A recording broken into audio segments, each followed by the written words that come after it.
नमस्कार दिव्यांग मित्र मैत्रिणींनो, दिव्यांगांचा आवाज बोलानुभवाच्या या चॅनलमध्ये मी ओमकेश आपल्या सर्वांचं सहर्ष स्वागत करतो।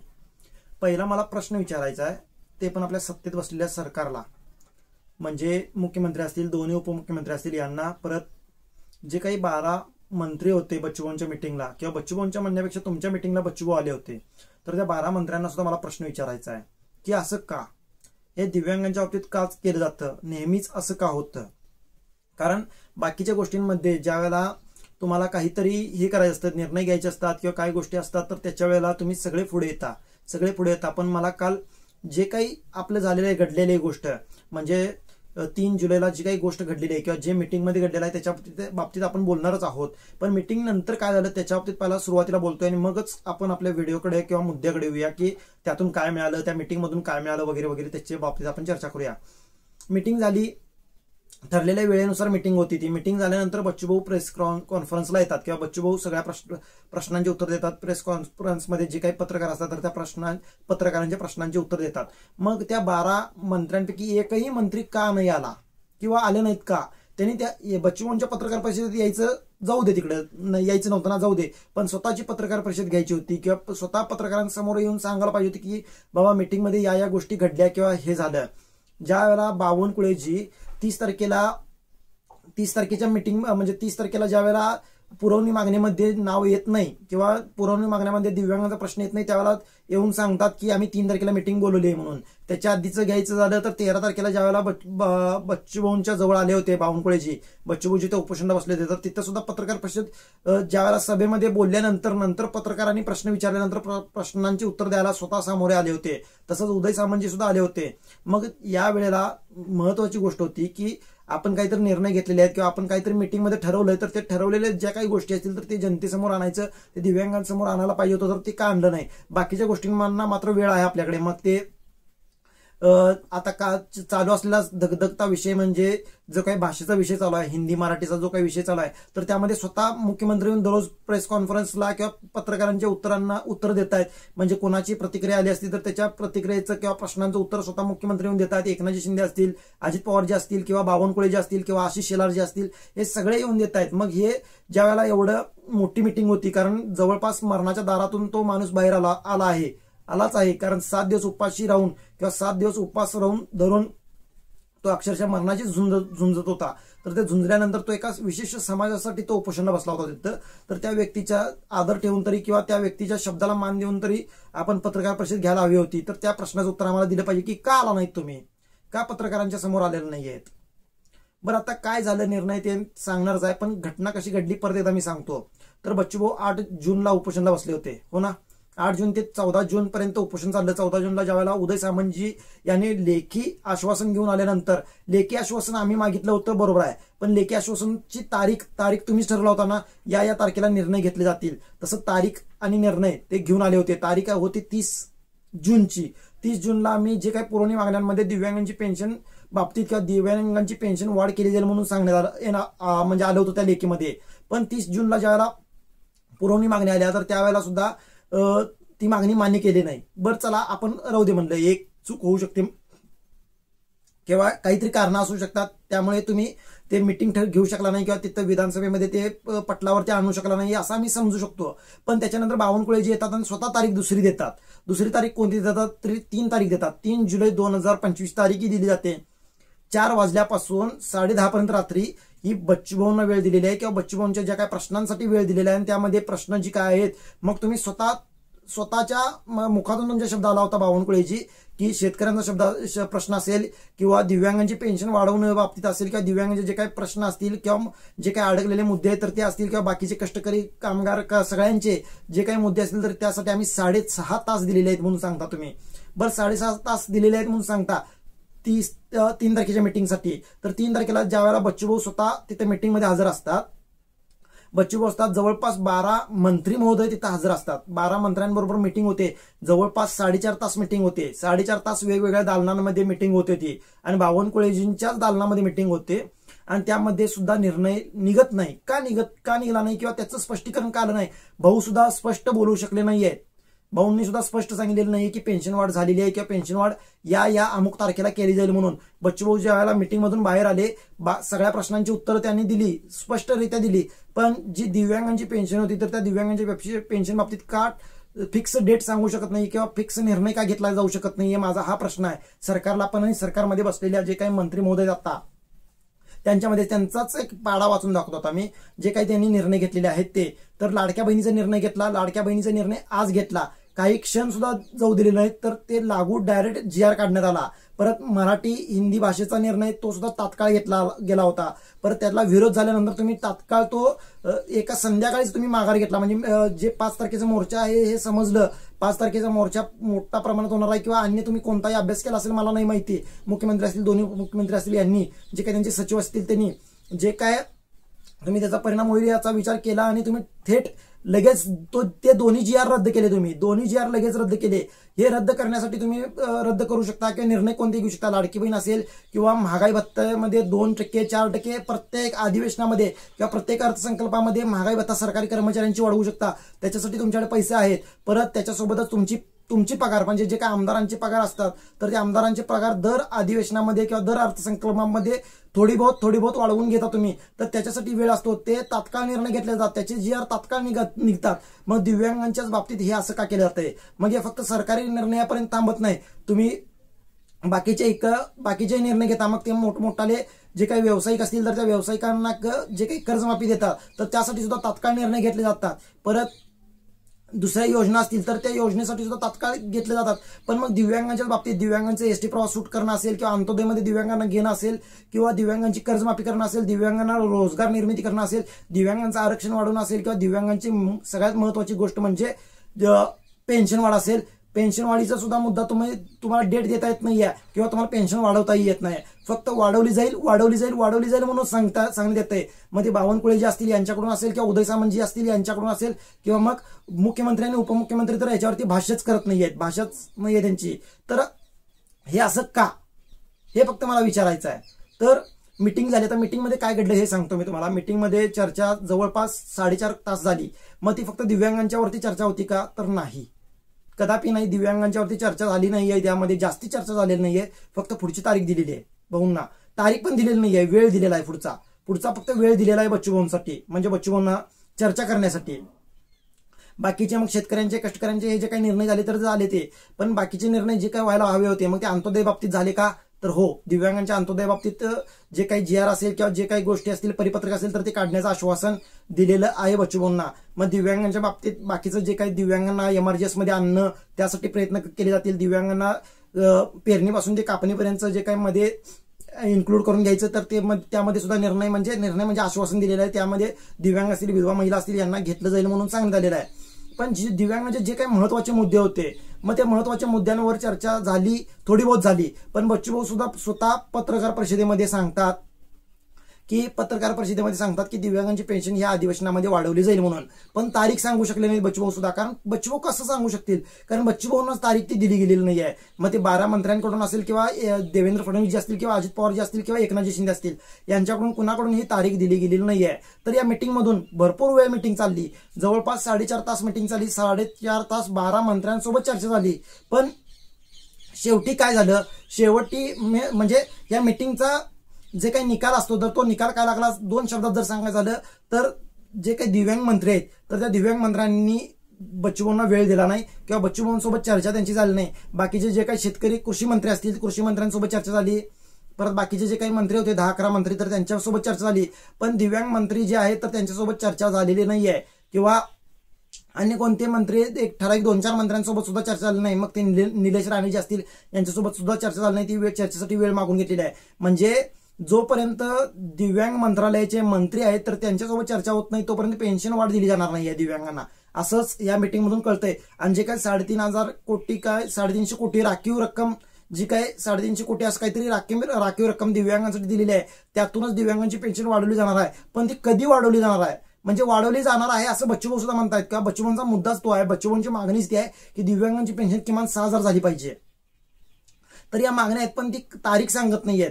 मुहूर्त सांगत नाहीत, फक्त सांगतायत सरकार असतील, सरकारमध्ये सत्तेमध्ये बसलेले लोक असतील, हे सगळे सांगतात की मुहूर्त ठरलाय, पण ते लग्न कधी केलं जाईल किंवा लग्न जुळलेलं आहे पण ते लग्न कधी होणार हेच सांगत नाहीयेत. पण काल भाऊंनी सुद्धा तारीख सांगितलेली नाहीये. म्हणजे भाऊंना आता आपण भाऊ मी काय म्हणतोय तर भाऊंनी एकट्यानेच पत्रकार परिषद घेतली किंवा पत्रकारांसमोर येऊन त्यांनी उत्तर दिलेले आहेत, बाकीचे कोणी आले नाहीत अजूनपर्यंत. म्हणजे आता व्हिडिओ मी दुसऱ्या दिवशी रेकॉर्ड करतोय तर दुसऱ्या दिवशी व्हिडिओ रेकॉर्ड करेपर्यंत कोणीच आलेलं नाहीये. मग ते बावनकुळे जे असतील किंवा ते 10-11 आमदार मंत्री महोदय तर त्यांच्यापैकी कोणीच आले नाही. बाकीच्या बाबतीत मात्र बघा, छोटातला छोटा जरी निर्णय घेतला तरी विरोधकाच्या खुर्ची लावून पत्रकार परिषद घेतात, 10-15 पत्रकारांना बसवतात तर त्यांच्या प्रश्नांची उत्तर खेळीमेळीच्या वातावरणामध्ये दिली जातात. पण इतके मोठे निर्णय घेण्यात आले, मोठेच निर्णय आहेत ते. मग ते शेतकऱ्यांच्या कर्जमाफीबद्दल समिती बसवणं असेल किंवा मग रोजगार निर्मिती करणं असेल किंवा मग अन्य कर्जमाफी करणं असेल, दिव्यांगांना रोजगार देणं असेल, दिव्यांगांच्या आरक्षणाबाबतीत असेल, दिव्यांगांच्या अंत्योदयमध्ये असेल, दिव्यांगांच्या पेन्शन बाबतीत असेल, या गोष्टी असतील. या सगळ्या गोष्टी जवळपास 17 मागण्यांवर चर्चा झाली, जवळपास 4.5 तास चर्चा झाली. 4 तास चर्चा झाल्यानंतर सुद्धा त्यातल्या एकाही आमदाराला वाटलं नाही किंवा एकाही मंत्र्याला वाटलं नाही की बच्चूभाऊंसोबत येऊन आपण एक मिटिंग घ्यावी किंवा पत्रकार परिषद घ्यावी आणि त्या पत्रकारांच्या प्रश्नांची उत्तरं सोडवून द्यावी किंवा जे काही दिव्यांगांच्या मनात आता प्रश्न उठतायत की अजून असंच होणार आहे का. म्हणजे 14 तारखेला बोलले 30 तारखेला करू, 30 तारखेला बोलले 3 तारखेला करू, आता 3 तारखेला बोलतायत, 3 तारखेला रात्री बोलतायत की आम्ही तर असं बोललोच नाही म्हणतील किंवा शेवटी किंवा अधिवेशनामध्ये अजून अधिवेशन कुठे संपलंय आता असं बोलायला चालू करतील की आता अधिवेशन कुठे संपलेलं आहे, अजून अधिवेशन कुठे संपलेलं आहे असं बोलायला चालू करतील.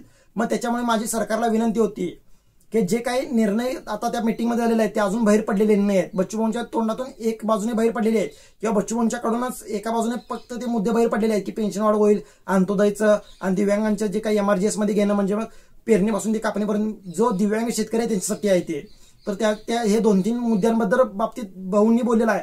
पण बाकीच्या मुद्द्यांबाबतीत काय, बाकीच्या गोष्टींबाबतीत काय, त्याचं उत्तर गेलं पाहिजे. आणि या अधिवेशनामध्ये लवकरात लवकर हे निर्णय घेतले पाहिजेत किंवा जे काय अर्थसंकल्प मांडला जाईल किंवा जे काही पुरवणी मागण्या मांडल्या जातील तर त्यामध्ये संबंधित मंत्री, मग ते अन्न पुरवठा विभागाचे मंत्री असतील किंवा पशुसंवर्धनाचे मंत्री असतील किंवा परिवहन मंत्री असतील किंवा अर्थमंत्री असतील किंवा दिव्यांग मंत्री असतील, सामाजिक मंत्री असतील किंवा अन्य उद्योग मंत्री असतील, हे सगळ्या मंत्र्यांकडून जे काही निर्णय आहेत तर ते निर्णय घेतले गेले पाहिजेत. मग आता निर्णय कोणते घेतले पाहिजेत तर पहिलं म्हणजे भाऊंनी सांगितल्याप्रमाणे किमान 6,000 पेन्शनची मागणी आहे तर ती 6,000 जर जमत नसेल तर किमान 4,000 पेन्शन दिव्यांगांची झाली पाहिजे. दुसरी मागणी म्हणजे जे एसटी प्रवास महाराष्ट्रामध्ये सूट झाला पाहिजे पूर्ण. परत 200 स्क्वेअर फुटापर्यंत जागा जमीन जी व्यवसायाला किंवा राहायला त्याला दिली गेली पाहिजे दिव्यांगाला तर ती दिली गेली पाहिजे. परत दिव्यांग आणि विधवा महिलांना जे काही MRGS मधून म्हणजे शेतकरी दिव्यांग मुलं मुली असतील किंवा दिव्यांग महिला असतील किंवा विधवा महिला असतील यांसाठी शेती करण्यासाठी जे काही त्यांचा खर्च येतो तर तो खर्चामध्ये सुद्धा वाढ दिली गेली पाहिजे, त्यांना हमी भाव दिला गेला पाहिजे, ही एक मागणी आहे. परत दिव्यांगांची कर्जमाफी झाली पाहिजे, दिव्यांग शेतकऱ्यांची असेल किंवा दिव्यांग उद्योजक असेल यांची सगळ्यांची कर्जमाफी झाली पाहिजे. दिव्यांगांना जे नोकरीमध्ये आरक्षण कमी आहे तर ते आरक्षण वाढवून दिले गेलं पाहिजे. दिव्यांगांच्या अंत्योदयमध्ये दिव्यांगांना सरसकट अंत्योदयमध्ये सामील करून घेतलं पाहिजे. आणि असे काही जिल्हाधिकाऱ्यांनी निर्णय काढलेले आहेत की आमच्या जिल्ह्यामध्ये आम्ही दिव्यांगांना जे काय अंत्योदयचा लाभ आहे तर तो देतोय म्हणून, पण ते सांगतायत पण ज्या वेळेला अन्न पुरवठा विभागाला असेल किंवा रेशनच्या दुकानमध्ये ते अंत्योदयचा फॉर्म मागायला जातो आम्ही किंवा अंत्योदयचे डॉक्युमेंट्स भरायला जातो तर त्यावेळेला तिथे भरून घेतले जात नाहीत किंवा ते आम्हाला नाही आहे म्हणून सांगितलं जातं, ते अजून त्याचा GR आणून दाखवा म्हणून सांगितलं जातं किंवा ते GR नाही आहे आमच्याकडे, आमच्यापर्यंत तो निर्णय आलेला नाही आहे त्याच्यामुळे तुम्ही ते काय आणू नका किंवा ते जमा करून घेतलं जात नाही तर त्याच्यावरती निर्णय निघाला पाहिजे, परिपत्रक निघलं पाहिजे. एक मागणी एसटी प्रवास सूट झाली पाहिजे. जे काही मगाशी बोलल्याप्रमाणे म्हणजे दिव्यांगाला पूर्ण बाकीच्या राज्यांमध्ये जसा एसटी प्रवास फ्री आहे तसा एसटी प्रवास फ्री झाला पाहिजे. एसटी प्रवास फ्री म्हणजे पूर्ण फ्री. 40% वरील जो दिव्यांग असेल तर त्याला एसटी प्रवास फ्री झाला पाहिजे. 65% वरील जो दिव्यांग आहे तर त्याच्या सोबत येणारा 75% सूट ही दिली गेली पाहिजे. दिव्यांगांना शिक्षणामध्ये प्राधान्य दिले गेलं पाहिजे. दिव्यांगांची मुलं शिकत असतील तर त्यांना सुद्धा फ्री ऑफ कॉस्ट शिक्षण दिले गेलं पाहिजे, या मागण्या आहेत. परत दिव्यांगांच्या हेल्थसाठी जे काही इन्शुरन्स असतील तर ते इन्शुरन्स उतरले गेले पाहिजेत, यासारख्या गोष्टी आहेत. परत एक गेल्या अर्थसंकल्पामध्ये यांचं सरकार होतं म्हणजे अजित पवार जी असतील, एकनाथजी शिंदे असतील किंवा देवेंद्र फडणवीसजी यांच्याच सरकारमध्ये किंवा त्यावेळेला एकनाथजी शिंदे मुख्यमंत्री होते. आता फक्त उलट झालेलं आहे, देवेंद्र फडणवीसजी मुख्यमंत्री आहेत आणि एकनाथजी शिंदे उपमुख्यमंत्री आहेत. त्यावेळेला 50 कोटी हे ई रिक्षासाठी मंजूर करून दिले होते किंवा ई रिक्षासाठी राखीव रक्कम ठेवली होती. अजित पवारजी अर्थमंत्री असताना अर्थसंकल्प मांडत असताना तर त्या पैशाचं काय झालं, किंवा जे काही 600-700 ई रिक्षा वाटवले गेलेले आहेत त्याच्यानंतरच्या ई रिक्षा कधी वाटल्या जाणार आहेत. जर त्या ई रिक्षा वाटायच्याच नव्हत्या तर एवढं 40 ते 50-60 हजार फॉर्म का भरून घेतले गेले, त्याचं नुकसान कोणी भरायचं, किंवा त्यात प्रत्येक दिव्यांगाचे 100-200 रुपये गेलेले आहेत फॉर्म भरण्यासाठी असेल, किंवा ते जे काही अपडेट करण्यासाठी, जे काही कागदपत्रांची जुळवाजुळव करण्यासाठी किमान 500-1000 रुपये तरी जवळपास दिव्यांगांचे गेलेले आहेत. तर ते नुकसान भरपाई कोणी भरून देणार आहे, तर त्या नुकसान भरपाईची जबाबदारी कोण घेते? सरकार घेत आहे, मुख्यमंत्री घेत आहेत, दोन्ही उपमुख्यमंत्री घेत आहेत. कारण जर अशी फसवी योजना आणायची होती, कारण फसवीची योजना म्हणेन मी, कारण ज्या काही 600-700 ई रिक्षा दिलेल्या गेलेल्या आहेत त्यातल्या 10 तरी रिक्षा चालू आहेत की नाही हा संशोधनाचा भाग आहे. याचा सर्व्हे कधी झालाय का? त्या ई रिक्षा वाटप केल्या, बरोबर आहे, ई रिक्षा वाटप केला तुम्ही, योजना सांगितली तशी फ्री ऑफ कॉस्ट ई रिक्षा वाटली, पण त्या ई रिक्षाचे सर्व्हिसिंग सेंटर आहेत का आपल्या राज्यामध्ये? एकही सर्व्हिसिंग सेंटर नाही आहे. ती रिक्षा बंद पडली तर सरळ घरापाशी लावून उभा करावी लागते, किंवा जिथं बंद पडली तिथंच उभा करून ठेवावं लागते. तर त्या संदर्भात सुद्धा निर्णय घेतले गेले पाहिजेत. मी हा प्रश्न का घेतलाय, कारण खूप सारे प्रश्न येत आहेत, खूप सारे विचारले जात आहेत दिव्यांगांच्याकडून, आणि ठराविक एजच्याच दिव्यांगांना ती ई रिक्षा दिली जाते. तर ते सुद्धा नसलं पाहिजे. 40% जे कोणी दिव्यांग आहे, मग त्याचं वय भले 23 असू दे किंवा 40 असू दे किंवा 60 असू दे, 60 वर्षाच्या आतील दिव्यांगांना, सगळ्या दिव्यांगांना ई रिक्षाचा लाभ दिला गेला पाहिजे, आणि तात्काळ दिला गेला पाहिजे. म्हणजे मागील 50 कोटी जे काही राखीव ठेवले होते तर ते सुद्धा वापरात आणले पाहिजेत, आणि आता अतिरिक्त 50 कोटी या अर्थसंकल्पामधून जे काही दिव्यांगी रिक्षासाठी ठेवले गेले पाहिजेत. कारण जसं तुम्ही बाकीच्यांना देत आहे, म्हणजे महिला सक्षमीकरणासाठी जी काही ई रिक्षा दिली, किंवा महिला सक्षमीकरणासाठी लाडकी बहीण योजना आणली, किंवा जे काही शेतकरी असतील तर शेतकऱ्यांनी कर्ज, जे काही शेती वीज बिल फ्री केलं, तसंच दिव्यांगांना सुद्धा व्यवसाय करण्यासाठी योजना आणल्या गेल्या पाहिजे. आणि ती योजना आणलेली आहे ती खूप चांगली योजना होती ई रिक्षासारखी. तर ती ई रिक्षासारखी योजना जी आणली होती, तर ती ज्या टेंडरकडे किंवा ज्या कंपनीकडे टेंडर दिलं गेलं होतं तर त्या कंपनीकडून काढून दुसऱ्या चांगल्या कंपनीकडे द्यावं. कारण चांगल्या ई रिक्षा जर दिव्यांगाला मिळतील तर दिव्यांग भाजीपाला व्यवसाय म्हणा, मोबाईलचा व्यवसाय म्हणा, किंवा कपड्याचा व्यवसाय, किंवा काही छोटा मोठा व्यवसाय करून तो त्याचं जीवन चालवू शकतो, किंवा तो सक्षम बनवू शकतो. तर त्याच्यासाठी सुद्धा ई रिक्षा योजना तात्काळ चालू केली पाहिजे, आणि या येणाऱ्या 2025-26 आर्थिक वर्षामध्ये त्या सगळ्या ई रिक्षांचं वाटप झालं पाहिजे. जो लाभार्थी आहे किंवा ज्यानं फॉर्म भरलेला आहे, ज्याचा फॉर्म वैध आहे, तर त्याला वैध ठरलेला आहे, तर त्या सगळ्यांना ई रिक्षाचा लाभ मिळाला गेला पाहिजे. हीच एक नम्रतापूर्वक विनंती. कारण ई रिक्षा ही खरंच काळाची गरज आहे, दिव्यांगांना काळाची गरज आहे. दिव्यांगांना जशी पेन्शन हवी आहे, जसे अंत्योदय हवा आहे, जसं एसटी प्रवास फ्री हवा आहे, तसंच ई रिक्षा ही हवी आहे. कारण ई रिक्षाने व्यवसाय होऊ शकतो. कारण ज्यावेळेला आम्ही बीज भांडवल असेल किंवा दिव्यांग महामंडळाकडे आम्ही ज्यावेळेला कर्ज मागायला जातो, तर त्यावेळेला भले कारणं देऊन किंवा मोठमोठी कारणं देऊन आम्हाला ते कर्ज टाळलं जातं, बँकेमध्ये आम्हाला उभं केलं जात नाही, किंवा बँकेमध्ये आम्हाला कर्ज दिलं जात नाही, कारण आम्ही दिव्यांग आहोत म्हणून, किंवा आम्ही ते कर्ज फेडू शकणार नाही म्हणून.